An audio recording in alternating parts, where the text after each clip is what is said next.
have I got news for you? I'm Victoria Coren Mitchell. In the news this week, at Labour headquarters, as Keir Starmer has to cancel his latest live election broadcast, CCTV from the basement reveals the cause of the mysterious power cut.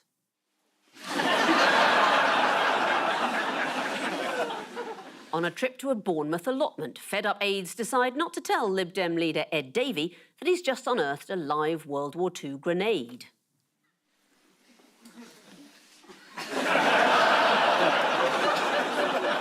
And in southwest Norfolk, one focus group provides less than reassuring feedback for a candidate hoping for re-election.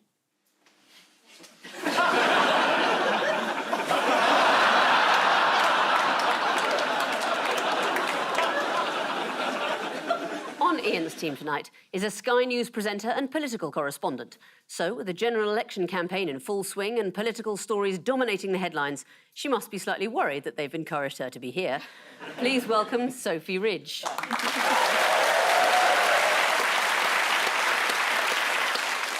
On Paul's team tonight is a comedian who claims he got down to the last 30 in the selection process to become a spy for MI5. Not sure why he wasn't selected, but telling everyone he'd got down to the last 30 may have had something to do with it. Please welcome Chris McCausland.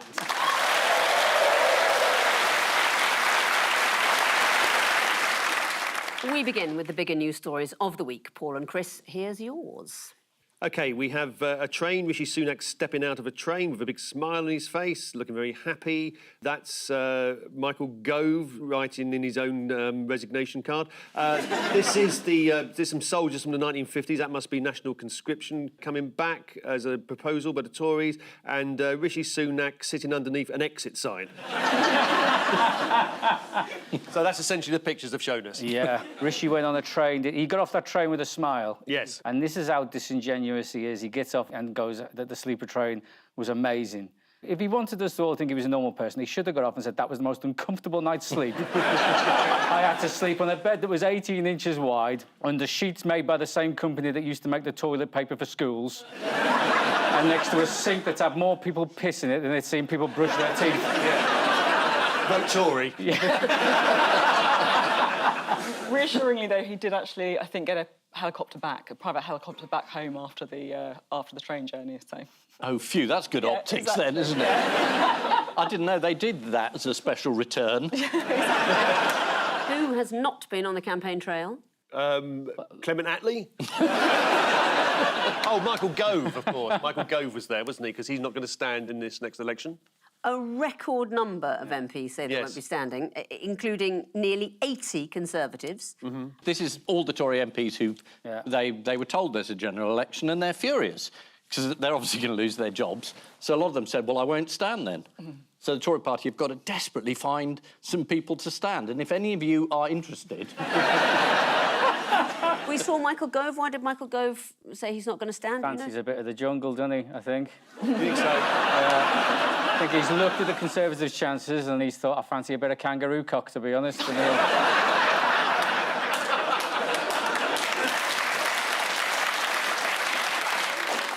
I think that's very unfair to him. To the kangaroo? It's not precisely how he put it in his resignation letter. No, in the letter he said, I've been in the Cabinet for years, I've stabbed everyone else in the back, and now I'm stabbing myself. What he actually said was, there comes a moment when you know that it's time to leave. Yeah, it's when you read the polls. But I'm not sure that Michael Gove always knows when it's time to leave.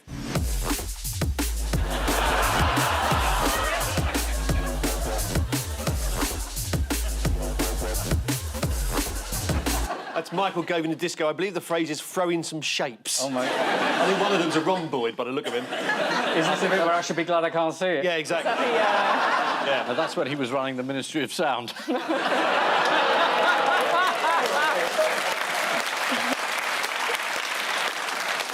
What flagship policy did the leader of Reform, Richard Tice, announce this week? Was it something to do with immigration? In a way. The Reform Party is promising a crackdown on cash-only Turkish barbershops. Oh, of course. At last. Staying with Reform, here is Sophy Ridge talking about Lee Anderson on Sky News. Lee Anderson defects to Reform UK as one of the last pricks in the whole so-called Tory war.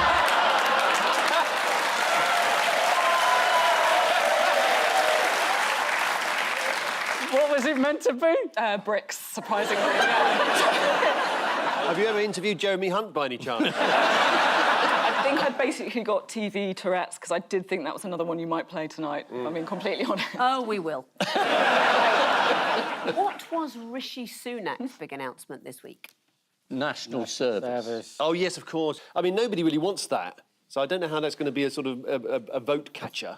The less likely you are to do it, as in the older you are, the more you love the policy, basically. Yes. That's how it tends to go. It's compulsory, but with no penalty if you don't do it. Yeah. And nobody involved in making it happen wants it to happen. Apart from that, it's going to be great. They need some policies, they think, to appeal to old people. Yes. The polls show that old people are joining reform.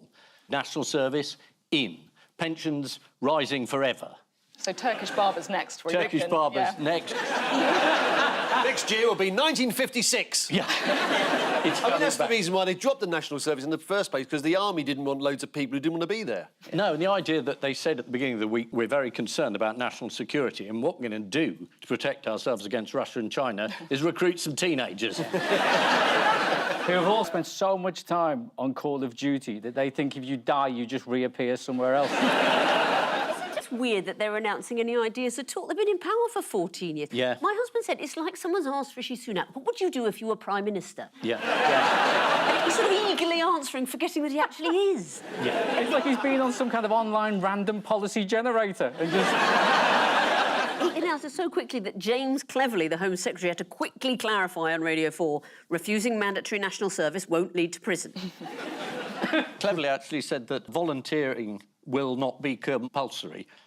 And then someone else said, it will be compulsory, but it will be volunteering. I mean, it can't be all of those things. Shall we hear from Rishi Sunak himself addressing young people? Is he coming on? Well, we've got some footage. Oh, footage, Here he is announcing the policy. Hi TikTok, sorry to be breaking into your usual politics-free feed, but I'm making a big announcement today and I've been told that a lot of you already have some views on it. So, first thing, no, I'm not sending everyone off to join the army. What I am doing is proposing a bold new model of national service for 18-year-olds. They'll be able to choose to spend 12 months in a full-time military commission or 1 weekend per month volunteering in roles within your local community, like delivering prescriptions and food to elderly people or in search and rescue. What, for the people who couldn't get the prescription? Yes. Sorry, Mrs. Watson, the morphine hasn't turned up this week. I don't know, I've been knocking on their door, they're just not answering. The way he talks as well, he sounds like an early version of a deep fake of himself, doesn't he? Search and rescue? You can't just volunteer for that 1 weekend a month. What, to fly a helicopter? Is that the... They're doing search and rescue. The teenagers that turn up one weekend will be charged with finding the teenagers that got lost the previous...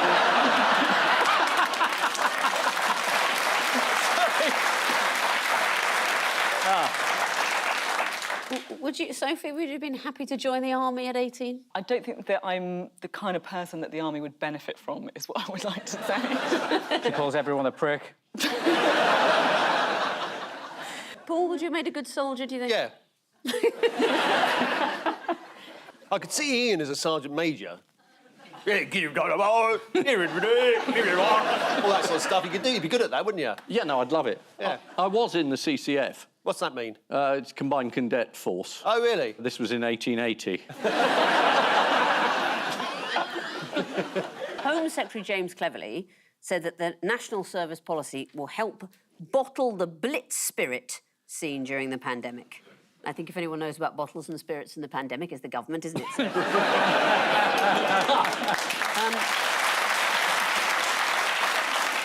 Steve Baker. Yes.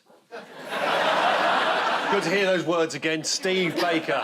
Minister of State at the Northern Ireland office. Yeah. He said the national service policy had been sprung on him. What did he do? He went on holiday. Yes. Saying, I've chosen to do my campaign work in Greece. Here he is telling Victoria Derbyshire his plans. What do you want to do if you're not an MP? Skydiving, motorcycling, fast catamaran sailing. Now, obviously, There is an election, and so our Yes. coverage has to be impartial. Yeah, Very and clearly balanced, yeah. balanced and impartial. Yeah. Who wants to play a round of Conservative campaign cock-ups? Yeah! Fingers on buzzers, team. Yes. Here's your first one. What's the cock-up?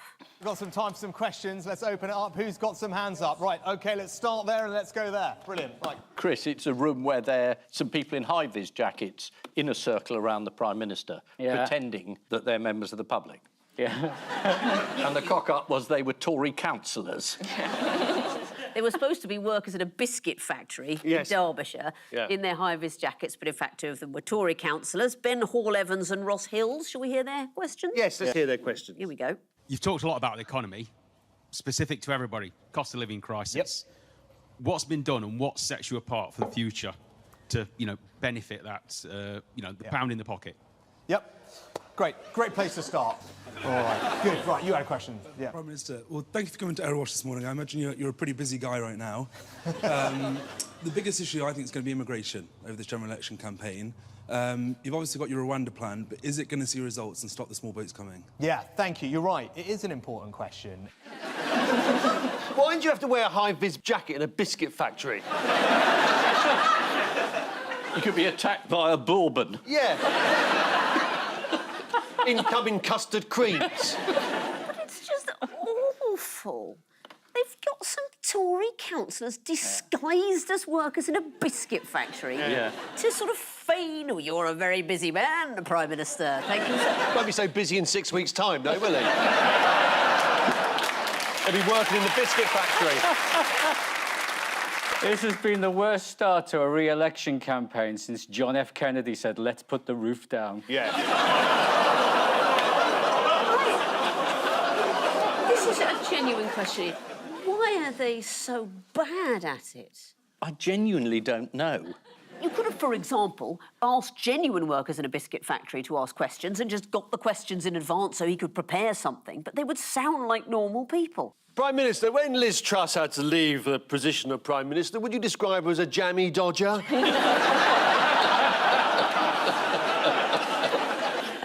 Fingers on buzzers, please. Here comes your next campaign cock-up. Ah, yes. Now, this is the Welsh flag we're seeing here, Chris. And it's a football ground by the look of it.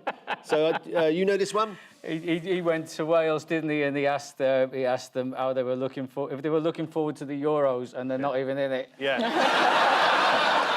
But he did say immediately, this was pointed out, he said, what I meant was, you're looking forward to the increased trade in pubs with people watching the Euros who may watch whatever team it is, which I think is a brilliant excuse. Your final Conservative campaign cock-up.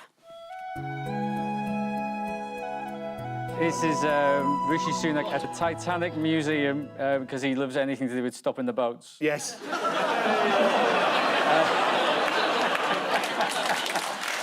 I can only imagine this is going to inspire his next policy, which is going to be strategically placed icebergs in the English Channel, maybe. He went to the Titanic Quarter in Belfast, obviously opening the door for a reporter to ask him, are you captaining a sinking ship going into this election? Yes. While David KC on Twitter said, Sunak associating himself with the Titanic, so 2 prime ministers in a row now beaten by an iceberg.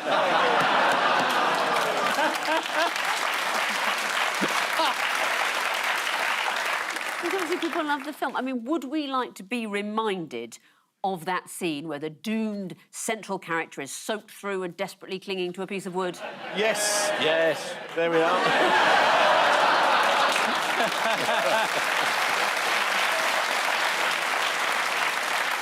I remember being on Downing Street for that moment, and it was apocalyptic, I have to say. We all had our umbrellas. So you had umbrellas? Yeah, I know. I mean, someone was on Twitter, they were like, why didn't you offer Rishi Sunak your umbrella? Yeah. Can you imagine just kind of going up and holding it? But it's like wildlife documentary makers. They don't interfere with the nature that they're filming.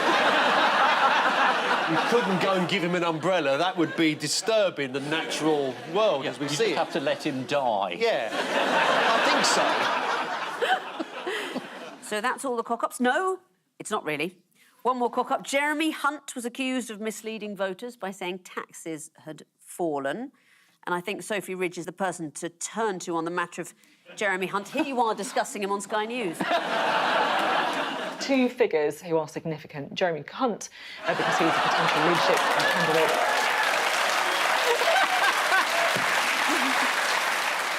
There's an MP called Barry Nutherpucker. Have you heard of him? That must be deliberate. I know this is quite hard to believe, but I didn't actually even realise that I'd done it at the time. That is difficult to believe. Yeah, I know. Say it 3 times fast now. I'm absolutely not going to do that. So, given all the gaffes, let's see how Rishi Sunak's team are trying to control the narrative. Yes. Here he is in Devon. You want to watch the woman on the left, just by the edge of the screen. She's not looking very impressed, and see how that's dealt with. Mm. Now, look, it's been difficult the last few years. You know that. I know that. We had a pandemic, then a war in Ukraine, and everything that did to impact all of you. But I hope that you saw throughout all of that I had your back.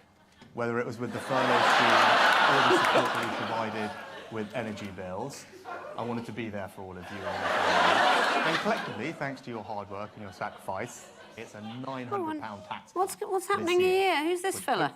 Who's this Will chap give looking you at his phone? I think the future is better. And my simple pitch to you would be, we're making enormous This is the first week of the Conservatives' general election campaign. Conservative Cabinet Minister Michael Gove has announced he'll be stepping down at the election and is rumoured to be desperate to appear on Strictly Come Dancing. Although the move has been strongly refuted by the show's professional dancers, none of whom want to have to shag him.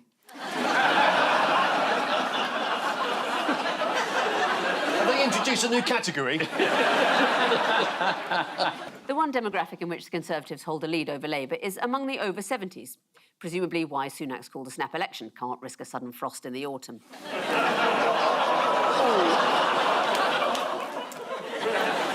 I bet that's policy, though. Ian and Sophie, here's yours. Keir Starmer, reminding people his dad was a toolmaker. He's got some tools there. The Lib Dem battle bus driving into the public. Keir Starmer and Angela Rayner, don't jump, you're clear.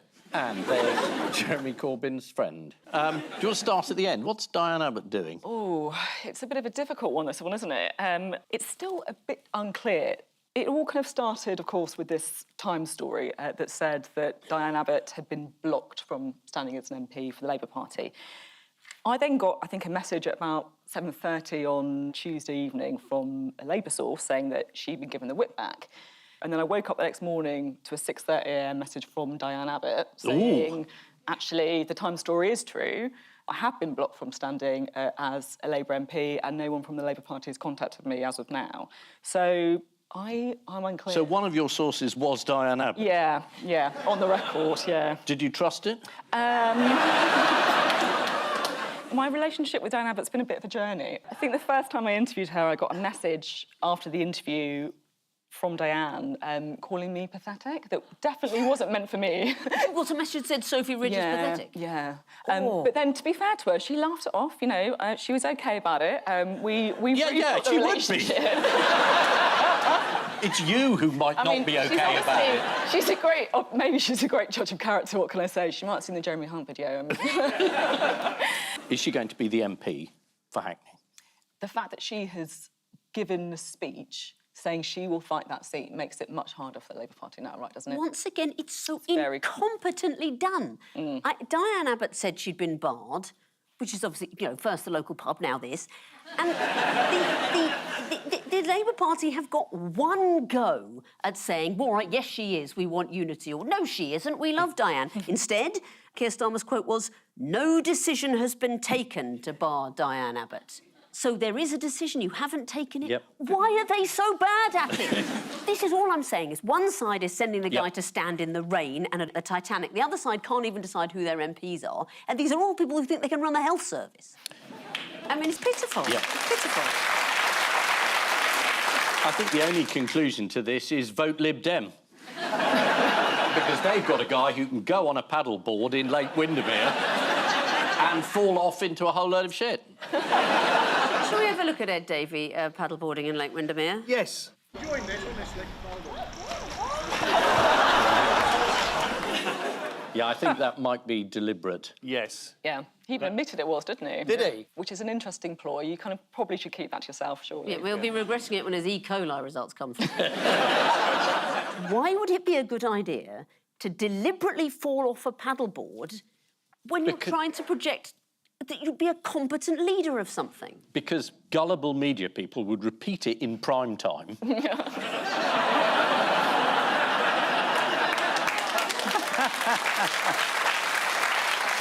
Shall we please Ed Davey by showing footage of him unveiling his battle bus? Yes. Yes. All right. If we've got it, let's have it. Here it is.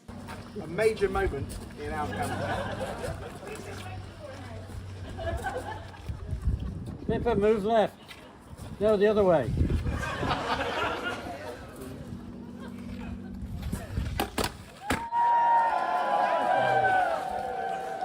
Yellow Hammer 1! For the blue wall!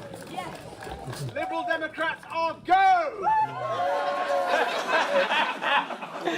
I love the little Thunderbirds line at the end, Yeah. though. Imagine if Rishi had come out when he did his and just did, like, another, like, He-Man, like, by the power of Downing Street, I have the power!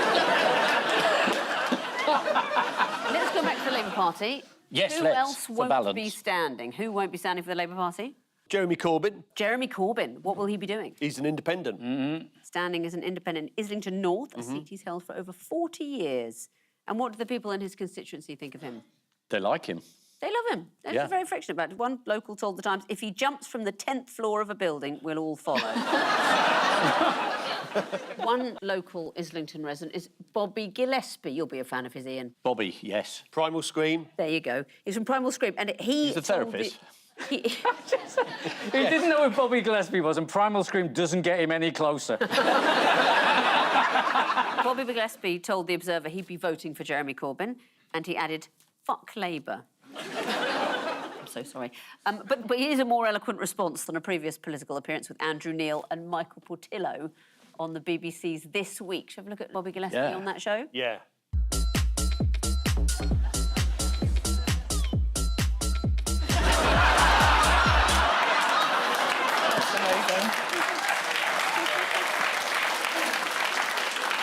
Michael Portillo looks lovely there. What other investigation has been closed this week? Angela Rayner. What's happened there? She hadn't broken any law, and the police are no longer going to pursue it in any shape or form. And HMRC said the same, so she's cleared. Keir Starmer said she is vindicated. He added, I never doubted that Angela hadn't done anything wrong.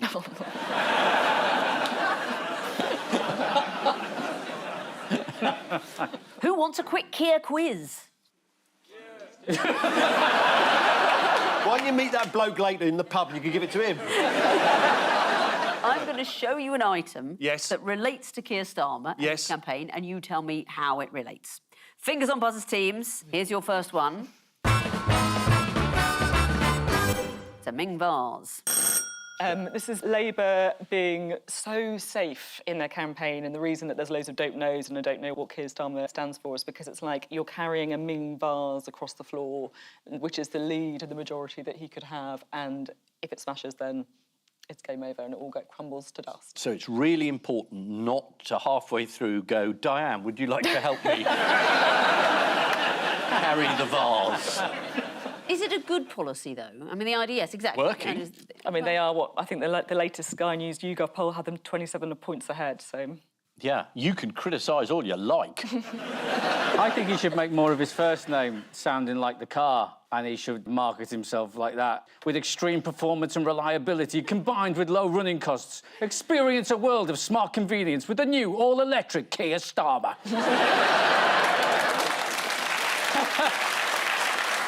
Back to the randomiser. Fingers on buzzers, please. Yes. Sleepy the Dwarf. Yes. Sleepy Keir is a name that the Conservatives are trying to give him, basically play on his age because he's older than Rishi Sunak. I think it's the kind of Sleepy Joe criticism that they had of Joe Biden in the States that they're trying to nick, effectively. I think it works very well as a nickname, apart from the fact that he's not sleepy. But apart from that, it's working really well. Yeah, they're calling... Yeah. Do you know what? Sneezy. Sneezy.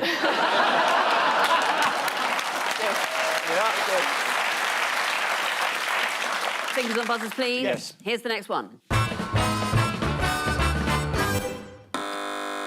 OK, this is a number 11 England football shirt. He's looking to put Jeff Hurst in as Chancellor of the Exchequer at 11 Downing Street.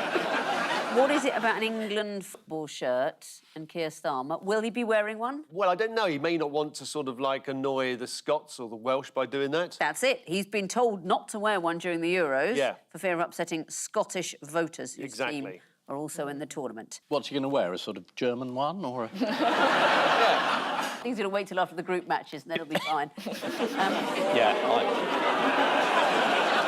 That's not my joke. I have no idea about football. What are the Euros? I don't even know.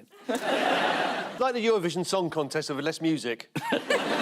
Eurovision Song Contest was bleak this year. Did you watch it? It's not what I remember. Everyone was sort of black leather and sort of crawling about doing sex things. I didn't think it was nice. Are you sure that was the Eurovision Song Contest?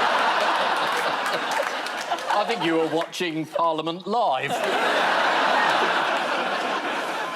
Final spin of the randomiser. Fingers on buzzers, please. Yes. Oh, it's like a chameleon. I thought it was a hat, but I see it's got a face and... It's a lizard. A lizard. Is this one of the new candidates? It specifically relates to Keir Starmer. This is the quick Keir quiz. He's known as Lizard Starmer. According to conspiracy theories, is this what he looks like when he wakes up in the morning? There's an exclusive poll for The Independent that revealed the wild animal that voters think most resembles Hasn't Keir The Starmer. Independent got anything better to do than ask stupid questions of gullible people? They've done a survey and people think Keir Starmer is like a lizard crossed with a lion. What did other people come out as? Rishi Sunak was half meerkat, half skunk. That's quite specific. This is Labour and the Lib Dems' first week of campaigning. According to The Telegraph, Diane Abbott has had a career spanning 5 decades, or as she would call it, 11-3 years. There's a feeling that Diane Abbott has been well and truly shafted by the Labour leader, something that hasn't happened since that lost weekend in East Berlin with Jeremy Corbyn. I find that quite a sexy idea. What? Yes, they went to East Berlin. I bet they had a really angry, sexy time. A minute ago, you were moaning about the Eurovision Song Contest being too graphically sexy. And now you've got Diane Abbott against the Berlin Wall. Checkpoint, Charlie. It will be by the time I'm finished. Eurovision Song Contest is a family affair. Yeah. A weekend in East Berlin with Jeremy Corbyn. Hello. You revealed more than you intended there, didn't you? Time for round 2, the Songometer of News. Fingers on buzzers, teams. What's this story?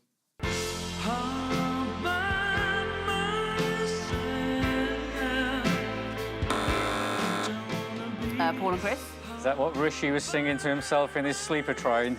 There's a plant, and it's the only one in existence. Oh. So it can't mate. It's a male plant. If only Victoria had taken it to East Berlin. Imagine that. Yeah, they need someone to mate with it. Someone? Well, if it was a female one, I'm sure Boris would fuck it.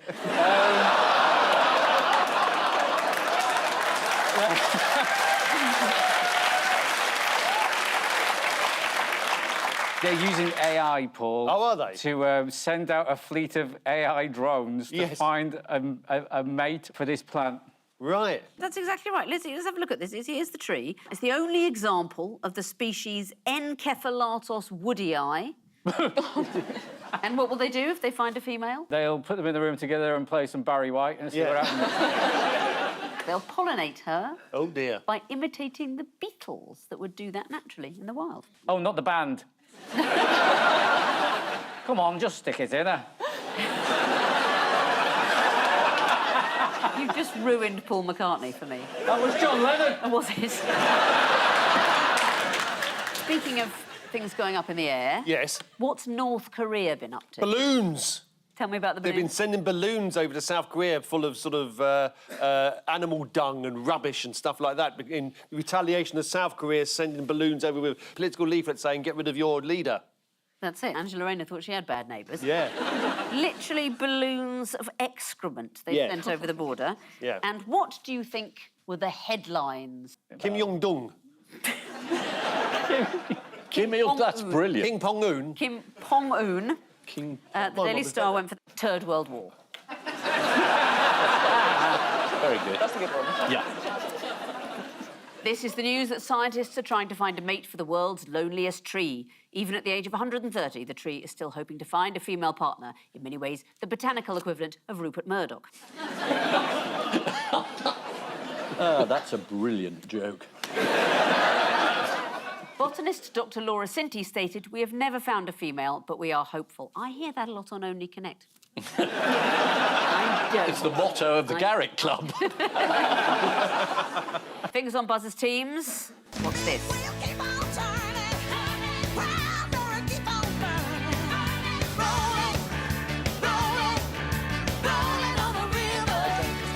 Well, it's Proud Mary, isn't it? Very good, but it's the lyrics I'm interested in. What's been rolling?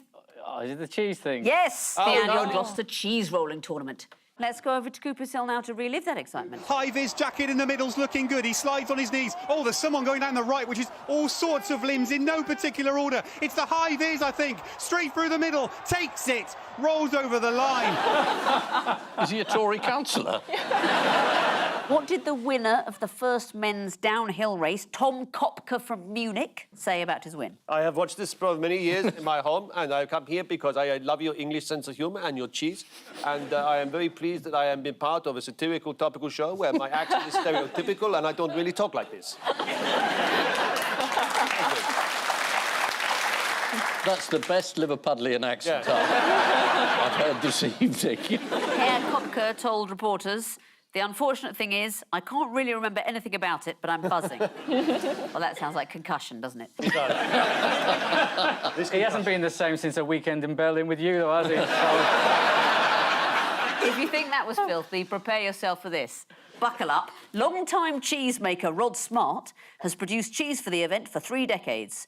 Pungent, crumbly and covered in blue veins, his cheese is also delicious. Oh, dear me.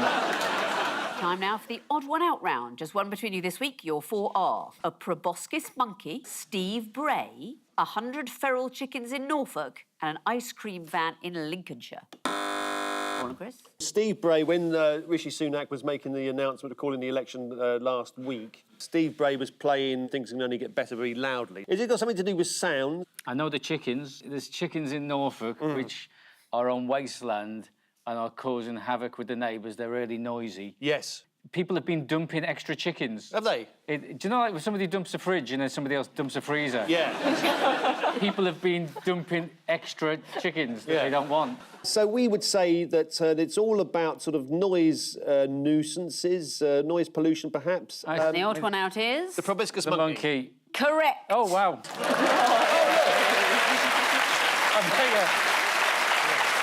Because the noise of the proboscis monkey attracts a mate. It's a mating call. According to the Times, everyone knows that the big, bulbous, drooping nose of the male proboscis monkey is irresistibly sexy. Everyone knows... Oh, blimey. Researchers in Australia have found that the monkeys use the nose to make seductive honks and nasal roars. I bet you're well in there, aren't you? Should we have a listen? Yeah, go on then. Let's hear them. Let's have a go. Oh, yes. I really didn't realise it was this kind of show, guys. Have I got filth for you? Why do you think the proboscis monkey has evolved to make these sounds? Why have we evolved to talk? I mean, we haven't got time for this. It's because Yeah. they live in these dense mangrove swamps in Borneo. Yeah. And it's very thick foliage, so they can't see each other, so they've got to make a noise that will really carry to attract a mate. Yeah. Dr. Catherine Balolia of the Australian National University in Canberra explained it like this. It got bigger and bigger and bigger until it's a ridiculously big size, and eventually it gets so big it can't get any bigger. and in layman's terms... So, yes, while the rain fell on Rishi Sunak, there was also this noise of someone playing Things Can Only Get Better. Yeah. And let's remind ourselves of that moment. OK. We've reduced taxes on investment and seized the opportunities of Brexit to make this the best country in the world to grow a business. put record amounts of funding into our NHS and ensured it is now training the doctors and nurses it needs in the decades to come. God. According to the Sunday Times, in the cabinet room, one despairing minister was overheard saying, "What is that? What are we watching?"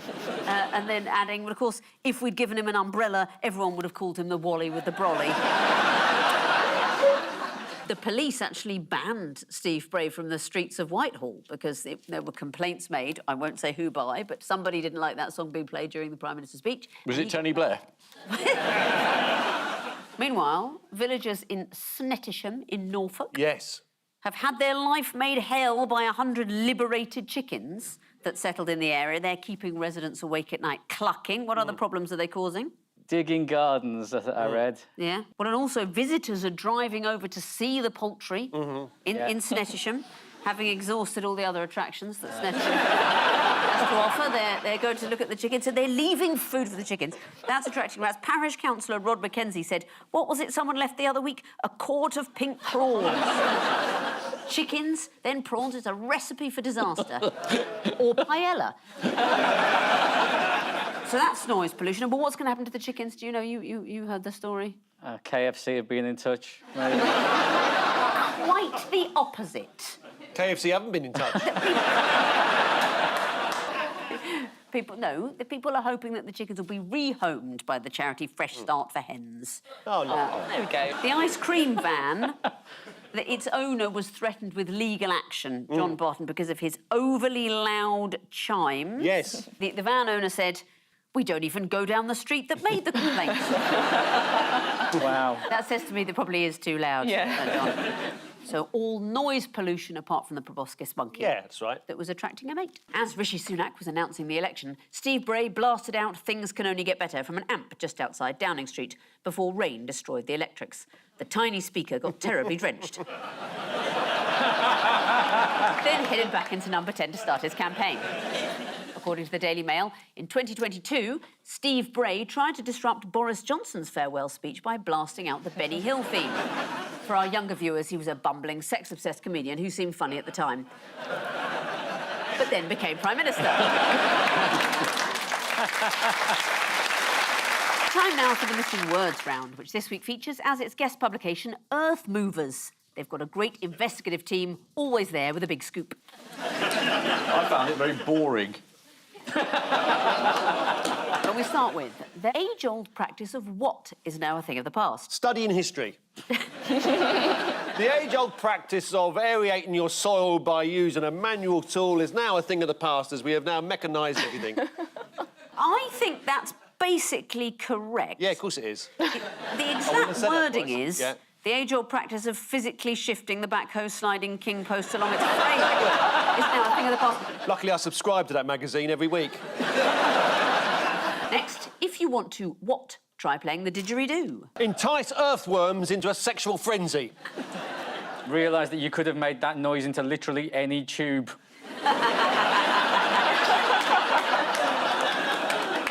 If you want to stop snoring, try playing a didgeridoo. Next, what is an earth mover's dream? An earth mover's dream is being about to move some earth, everybody watching you, and then you look down and realise you've got no trousers on. Yeah. a newly installed backhoe monitor machine which has been recently invented is an earth mover's dream. No, I know you're a weekly subscriber, Paul. I'm going to need you to be more specific. Oh. Woman in a bikini? The answer is moving 1.5 million cubic metres of earth to transform the A417 in Gloucestershire into a dual carriageway is an earth mover's dream. Oh, and I've had that printed on a T-shirt. Next, man in Milton Keynes invents vacuum cleaner that what? Oh, I know this. Man in Milton Keynes invents vacuum cleaner that sucks so hard he never leaves the house. It's not that. What do you mean it's not that? Is it works? Well, it works, but not in the way it's meant to. Oh, that doubles as an air fryer.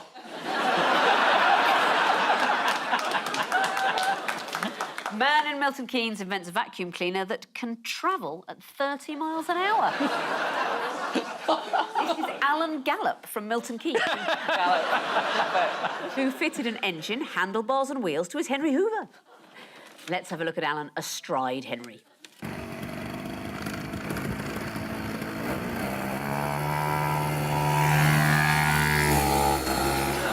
more interesting than Formula One. Next. For just £10,000, you could get your hands on King Charles's what? I think I actually know this one. Pottery goat. Is that right? Is that right? Pottery goat? It's 55-year-old brilliant. pottery goat. Wow. Oh, how lovely. Yes, what's the story? Well, he's a very talented king, obviously. He made a pottery goat and you can buy it and it's 10 grand. He made it when he was a student at Cambridge University. It's going up for auction. Should we have a look at the goat? Yeah. There you go. That's all right. The work is expected to spark an international bidding war. According to the Mirror, it goes under the hammer next month. We'll save everyone bidding. Next. Chris Packham says what inspired him to become a wildlife presenter? A talking horse. David Attenborough. Money. No. Little ants in his back garden. David Attenborough in his back garden. A weekend in East Berlin. The smell of snake farts. I mean, you didn't give us long enough. That would have inspired me to open a window. I don't know if I can become a wildlife presenter. Chris Packham says when growing up, he liked the smell of snake farts as it was the smell of success. It meant I'd caught a grass snake. And, of course, once you've caught one, it's easy to catch the rest. The grass snake will tell you where they are. Finally, Kenneth Hatcher admits he hasn't experienced what in over 30 years? Mrs. Hatcher. Is it the Earth moving? Yes. Very good. I'm going to give it to you for that, because it is from Earth Movers. Kenneth Hatcher admits he hasn't experienced a power slide feature on a backhoe in over 30 years. But... Wow. In his article in Earth Movers magazine, Kenneth Hatcher adds, "It's no secret that I'm a big fan of the Michelin XMCL tyres." It is quite a big secret. So the final scores are Ian and Sophie have 9, Paul and Chris have 11. Very sorry. You did really well. Before we go, there's just time for the caption competition. OK, what we're looking at here is a man in a denim shirt with his arms folded and there's loads of antelope, heads and necks and parts of body sticking through the wall. Right. What I'm looking for the room with the arses.